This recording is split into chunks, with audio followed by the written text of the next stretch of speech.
이미지 보시면은 이게 지금 오늘 프레젠테이션에 들어간 이미지는 이게 제가 다 만든 거거든요.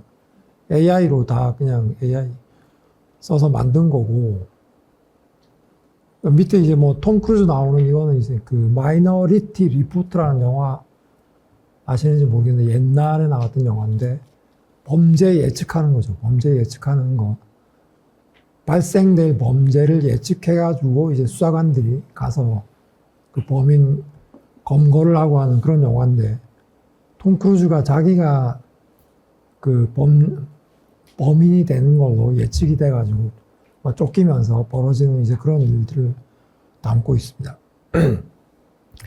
이 수사와 그 시간에 대한 얘기는 과거에 대한 수사, 미래 수사, 그 다음에 이제 함정 수사, 위장 수사, 범죄 예측, 네, 이런 관점에서 말씀을 드리고자 하는데요.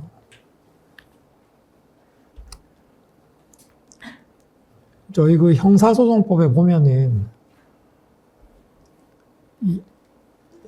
제2편 형사소송법에 1편이 있고 2편이 있고 그 다음 그 2편에 보면은 제1심이라고 되어 있습니다.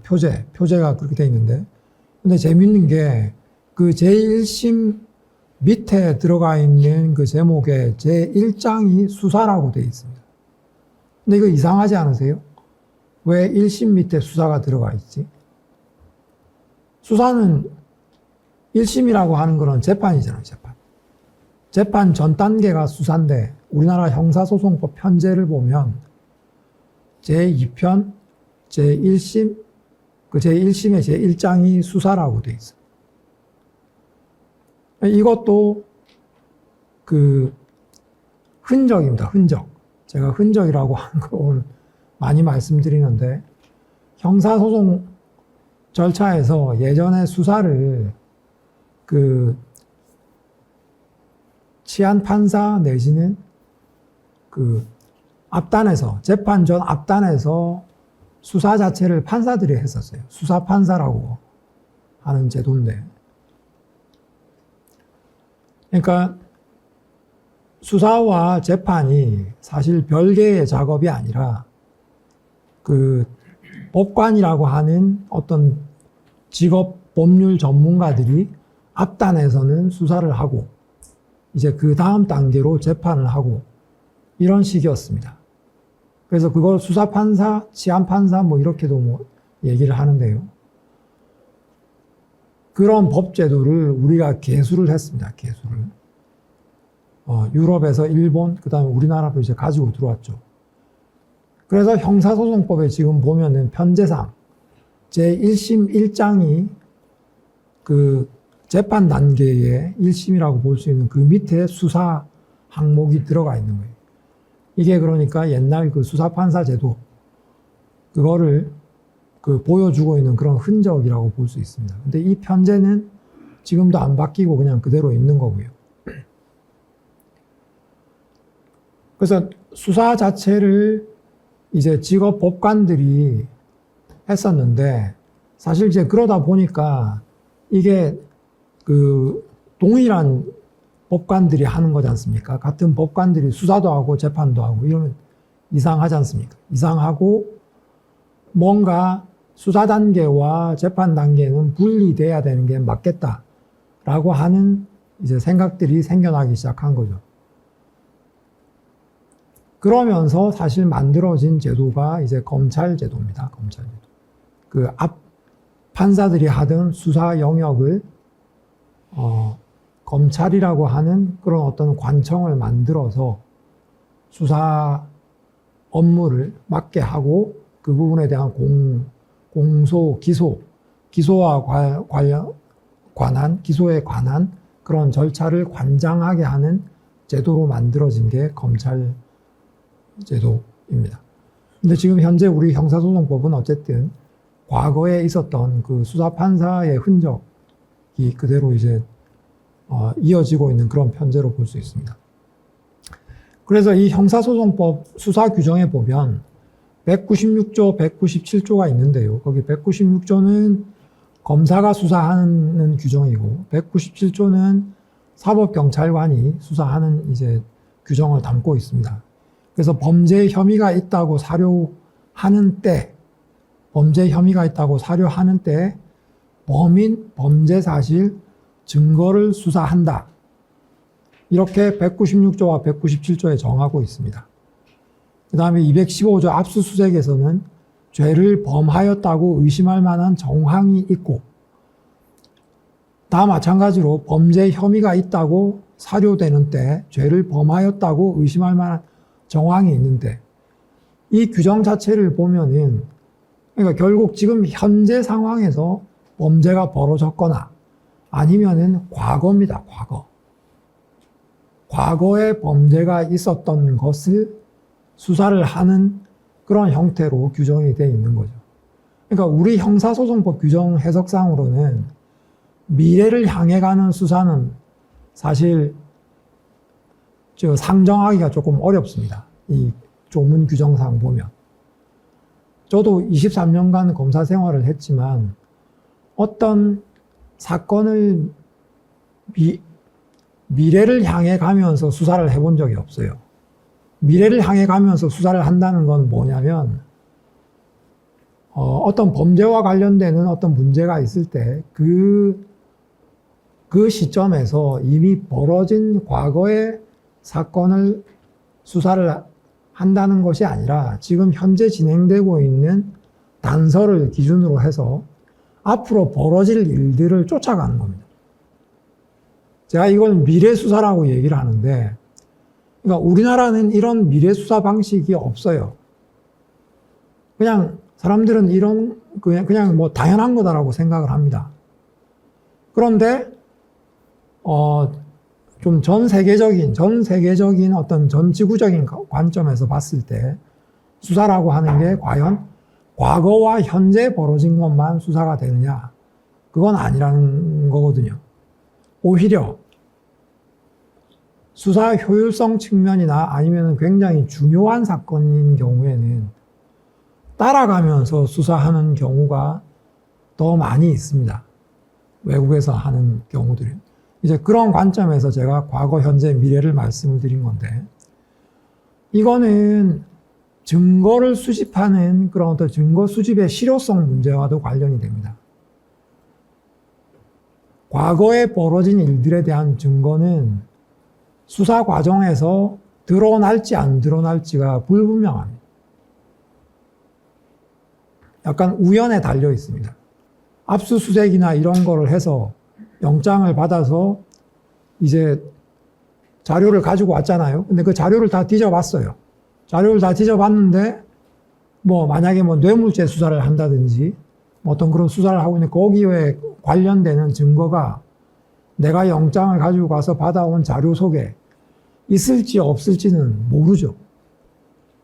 있으면 운이 좋은 겁니다. 있으면 운이 좋고 그 수사는 성공하는 수사가 되는 거예요. 성공하는 수사. 그런데 사실상 많은 수사들이 좀 우연에 달려 있어요. 가지고 왔을 때 거기 없을 수도 있습니다. 없을 수도 있는 거는 이미 당사자들이 없애버렸을 수도 있고요. 아니면 어디 막 숨겨놓고 이렇게 해서 못 찾았을 수도 있습니다. 그래서 과거에 일어난 일들을 증거를 수집해서 사건 수사를 해 나가는 거는 어떻게 보면 그 리스크가 있는 일이에요. 리스크가 있는. 발견이 안 될 수도 있는 그런 어떤 리스크를 안고서 하는 수사다. 이렇게 볼 수 있습니다. 그 인권 측면의 양가성이라고 하는 거는 그래서 수사 단서 발견이 안 될 수도 있기 때문에 아까 제가 영장 그 발부율 보여드리지 않습니까? 막대 그래프에서 굉장히 과도한 압수수색을 할 수밖에 없습니다. 계속 영장을 받아야 돼요. 요거 한번 뒤져봤는데 또 없어. 그럼 또 영장 받아가지고 또 뒤져봐.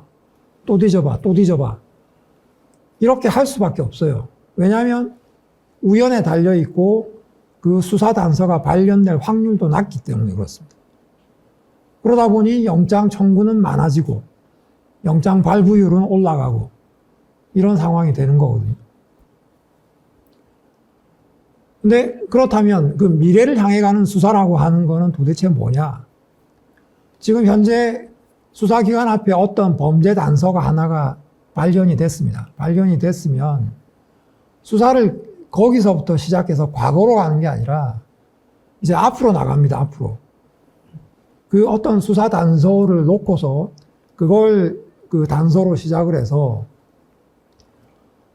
그 단서와 관련되는 것들을 예측을 하면서 이제 만들어가는 작업이 그 진행이 되는데요. 이게 어떻게 보면은 우리가 그 수사 과정에서 금기시하는 함정 수사라는 게 있습니다. 함정 수사. 함정 수사라고 하는 거는 범위를 일으키는 겁니다. 범위를 일으키는.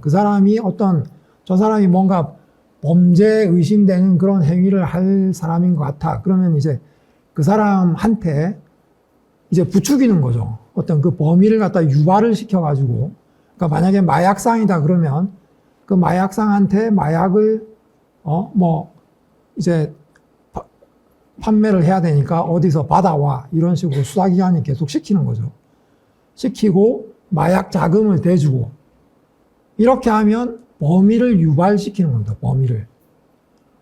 수사기관이 만약 개입을 해서 그걸 안 했다면 그 사람이 그런 범행을 안 했을 수도 있어요. 그런데 수사기관이 개입을 해서 지금 그 사람의 한 마약의 범죄를 문제 삼는 게 아니라 마약 자금을 대주고 네가 판매할 이런 것들을 해봐. 이런 식으로 계속 부추기는 겁니다. 부추긴 다음에 그 마약과 관련되는 이제 관계될 수 있는 사람들을 수사기관에서 수사를 하게 되는 이제 그런 과정이 되는데요.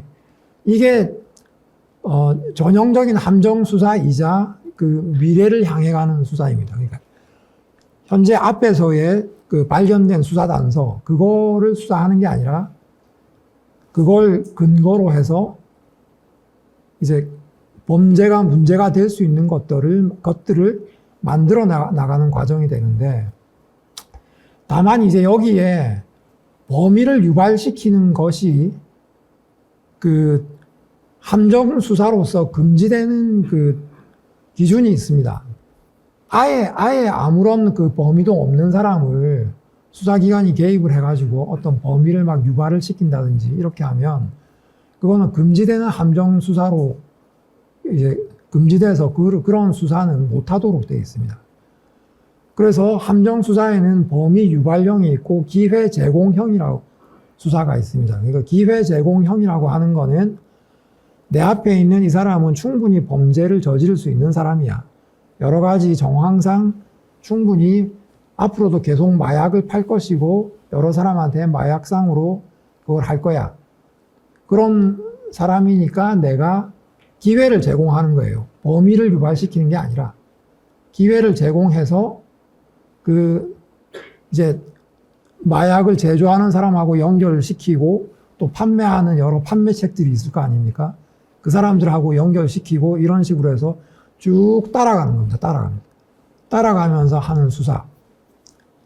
이게 이제 제가 말씀드리는 이제 미래를 향한 이제 수사라고 볼 수 있는 거거든요.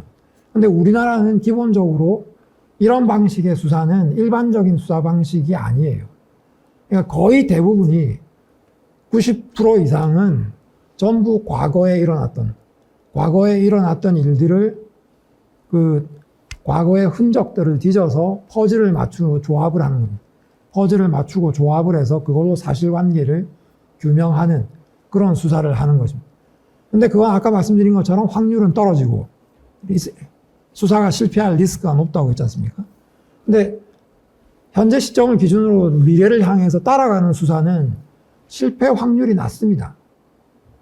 그렇지 않습니까? 제 앞에 있는 사람을 놓고서 자금 대주고 네가 상선 지금 찾아가, 판매책 찾아가 이런 식으로 연결시켜 나가는 거기 때문에 수사가 실패할 가능성이 낮은 거예요. 그래서 부작용이 있지만 이런 수사의 필요성이 있다라고 생각을 하게 되는 겁니다. 근데 이런 수사를 가장 광범위하게 하는 국가가 어디냐? 미국입니다. 미국. 미국에서는 우리와 같은 수사를 잘 안 해요. 우리가 하는 방식의 수사는 굉장히 리스크한 방식이라고 생각합니다.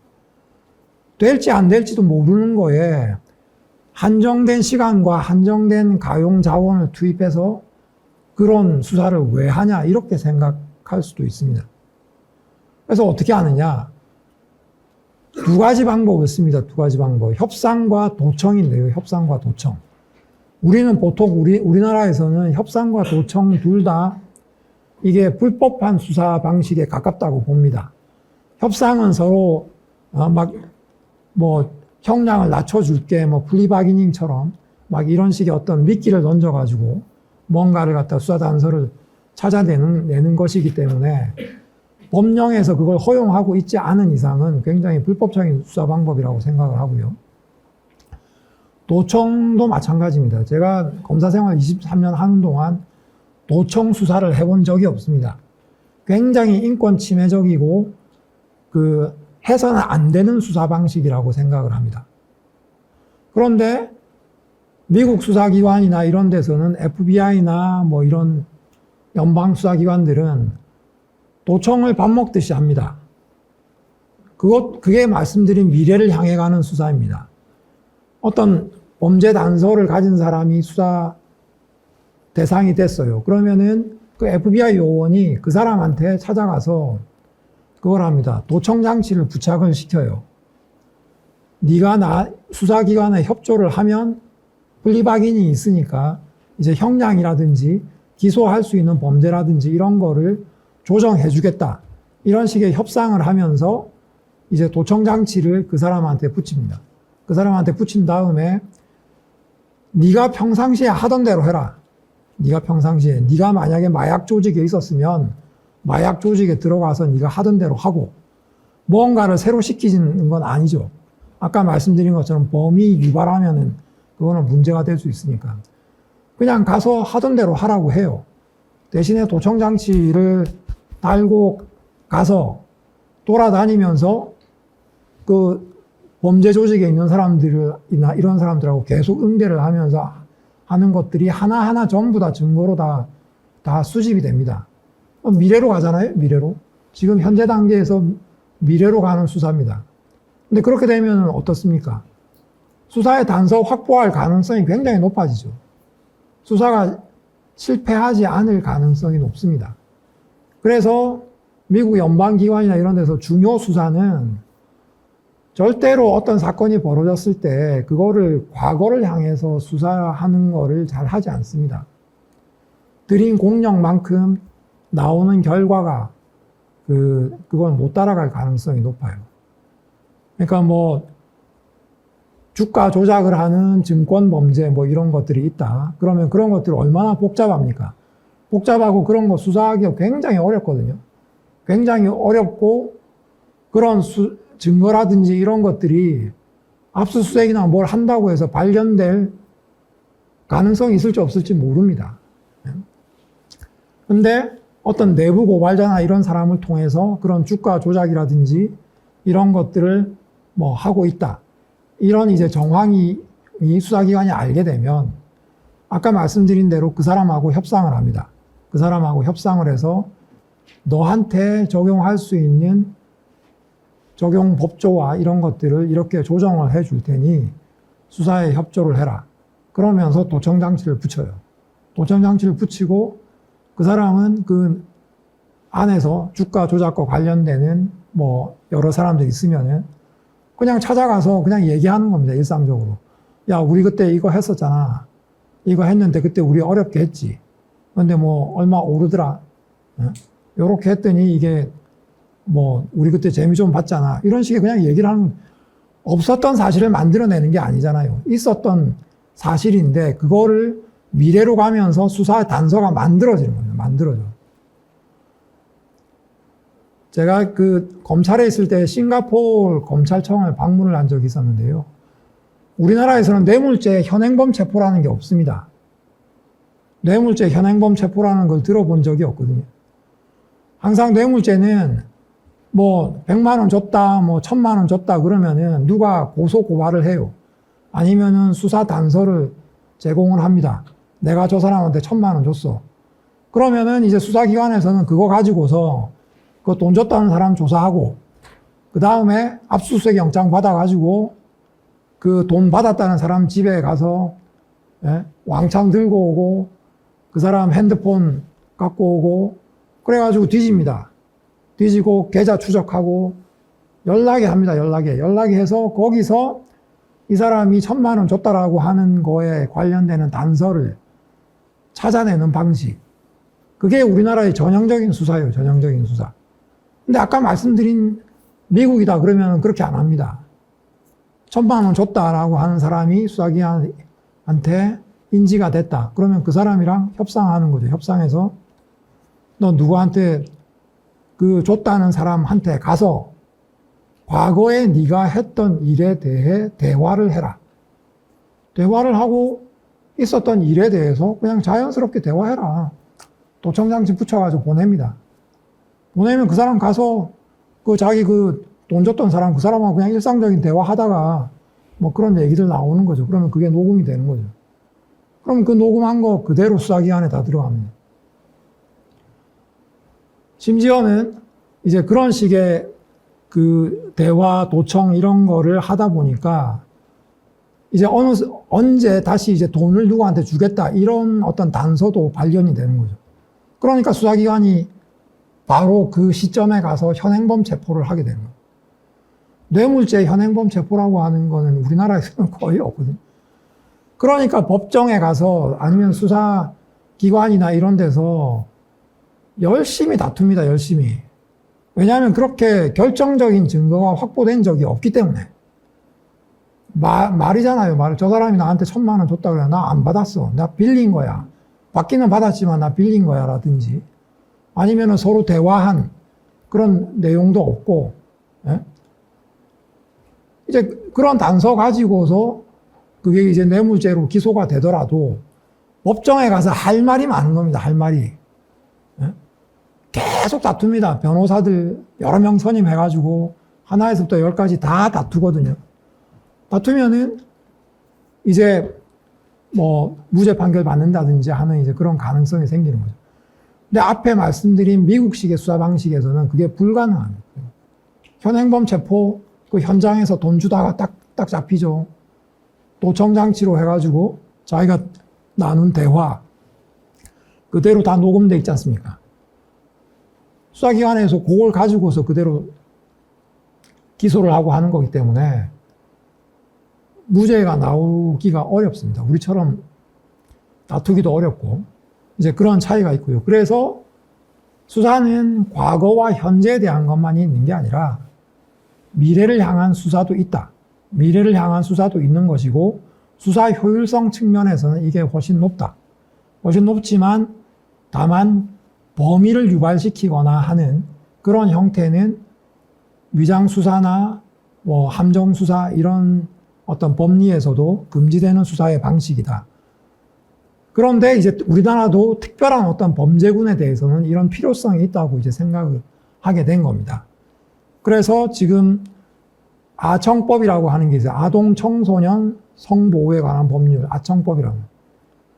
여기에 지금 기회 제공형 위장수사가 들어와 있어요. 함정수사, 위장수사. 위장수사라고 하는 건 뭐냐. 수사관이 자기가 위장을 합니다. 신분을 위장을 하고서 뭐 어떤 구매자 내지는 이런 형태로 위장을 하는 거죠. 위장을 해가지고 법 위반자를 갖다 적발아내는 그런 방식의 수사 방식을 지금 법이 허용을 하고 있습니다. 근데 이걸 허용하게 된 거는 뭐 다들 아시다시피 N번방 사건 때문입니다. N번방 사건이 우리나라에 던진 충격이 그때 어마어마했거든요. 그 안에서 벌어진 정말 사람이 상상하기 어려운 비도덕적이고 비인간적인 그런 일들이 그 N번방 사건 안에서 막 벌어졌죠. 벌어졌는데 그 N번방 사건을 밝혀낸 것도 사실은 그 여성단체나 이런 분들이 거기에 사실 자기들이 이제 잠입해 들어가서 밝혀낸 부분들이 되게 많은 도움이 됐던 거거든요. 그래서 이런 어떤 특별한 범죄군에 대해서는 우리도 이제 그런 생각을 하게 된 겁니다. 과거에 있었던 거를 밝혀내는 것도 하지만은 미래를 향해 가는 수사 방식도 도입이 돼야겠다. 그래서 위장 수사로 이제 수사관이 이제 투입이 되고 그 수사관이 거기서 자기도 그 뭐 N번방 같으면 그 안에 어떤 그 단톡방이나 이런 방에서 활동하는 유저처럼 대화하고 하면서 이제 뭐 뭘 판다든지 이런 뭐 하면 이제 자기가 구매하겠다 이런 식으로 하면서 검거하는 그런 형태의 수사를 이제 하게 되는 겁니다. 이제 법원의 허가를 받아서 하게 되고요. 1년 기간을 한정해서 하게 되어 있습니다. 그리고 법조문에 범위 유발은 안 된다라고 되어 있습니다. 아까 말씀드린 범위 유발 함정 수사는 금지이기 때문에 이 제도를 통해서 24년 한 해 동안 387명을 입건을 했다고 발표가 됐고요. 그러니까 효과는 어쨌든 있는 겁니다. 효과가 있는 거기 때문에 앞으로 점점 더 확대될 가능성이 있고 이제 그 아동 청소년 성보호에 관한 법률 이런 어떤 성범죄뿐만이 아니라 비슷한 성격의 범죄들에 대해서도 우리나라 사회에서의 어떤 그 사회적 폐해가 크다 이렇게 보이는 범죄들에 대해서는 이런 수사 방식이 앞으로 계속 확대가 될 겁니다. 마약 사건도 지금 굉장히 우리나라 예전보다 많이 지금 널리 퍼져 있는 상황이기 때문에 마약 사건에도 확대해야 된다는 그런 논의가 있습니다. 그 다음에 이제 범죄 예측 수사라고 하는 게 가능하냐라고 하는 이거는 그야말로 아까 말씀드린 어떤 수사 단서를 앞에 놓고서 시작하는 것도 아니고 그냥 그 사람의 성향을 판단하는 겁니다. 그 사람의 성향. 마이너리티 리포트라는 영화에서 그냥 AI가 이제 이 사람의 어떤 성향, 뭐 태도, 뭐 이 사람의 뭐 이런 여러 가지 것들을 분석해서 종합적으로 예측을 해내요. 예측. 이 사람은 몇 %로 어떤 범죄를 저지를 가능성이 있다.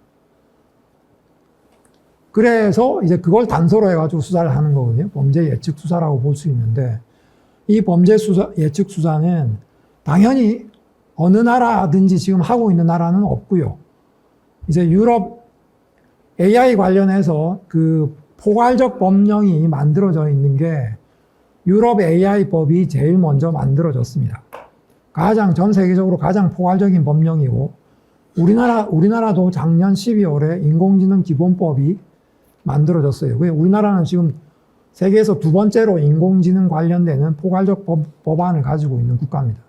근데 유럽 AI 법에는 개인 프로파일링이나 성격 특성 기반해서 범죄를 예측하는 것은 금지된다 라고 하는 게 명문으로 유럽 AI법에 그게 들어 있습니다.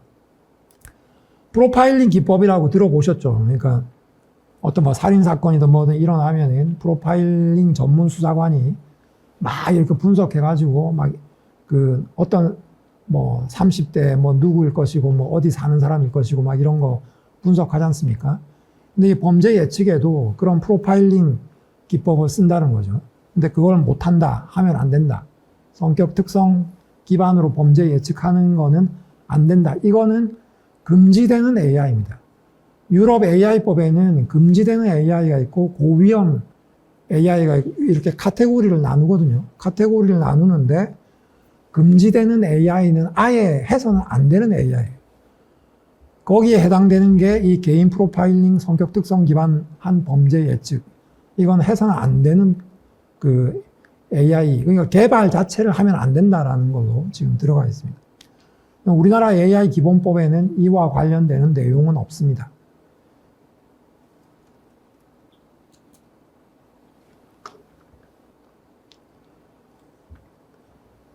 자, 제가 입으로 이제 막 말씀을 지금 드렸지 않습니까? 미래 수사가 어떻고, 그 미국 수사를 어떤 식으로 한다. 이걸 제가 말씀을 드렸지 않습니까?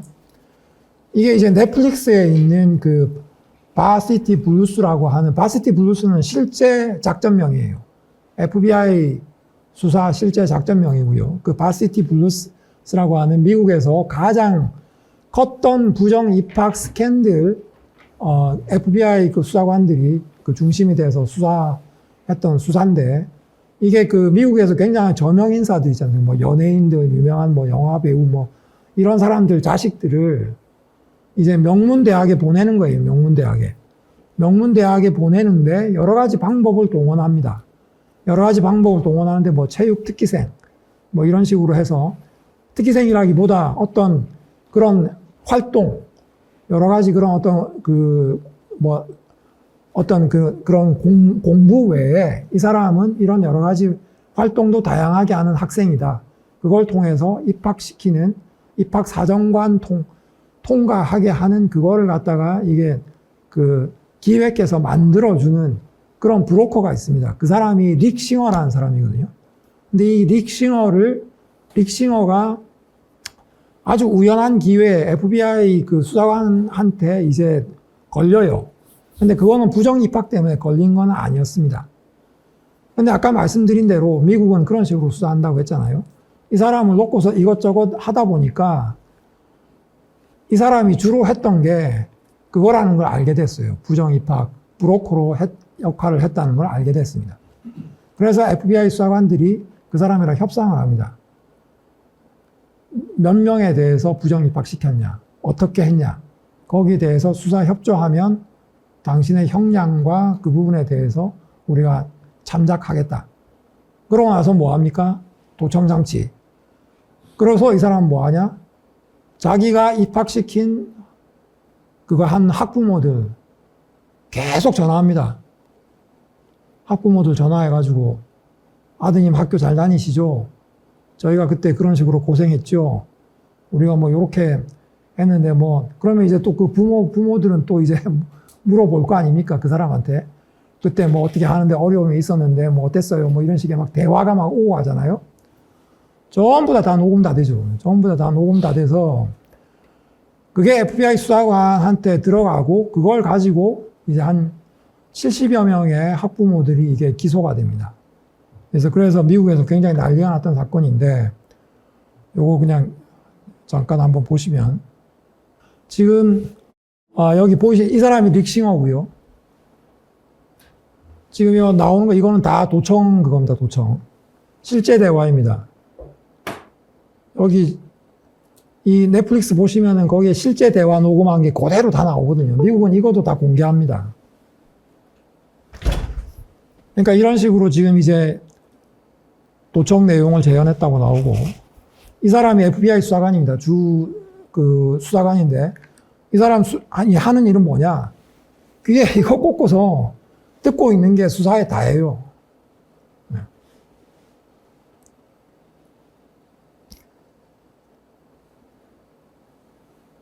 그래서 이제 유명 인사들이 이런 식으로 해가지고 이게 전부 다 조사 대상이 됐고 다 이제 기소가 됐습니다. 그래서 미국에서 50명 기소된 경우 매우 드물다 나오죠. 이 릭 싱어고 그러니까 이런 수사 방식이 전형적인 아까 제가 말씀드린 미래를 향해 가는 수사입니다. 만약에 우리나라에서 이런 사건이 벌어졌다 그러면 어떻게 하겠습니까? 이 사람 그 릭 싱어라는 사람 조사한 다음에 너 어떤 일 했어? 이라고 막 이제 조사받은 다음에 그럼 뭐라고 얘기하겠죠. 그러면 이제 압수수색 영장 받습니다.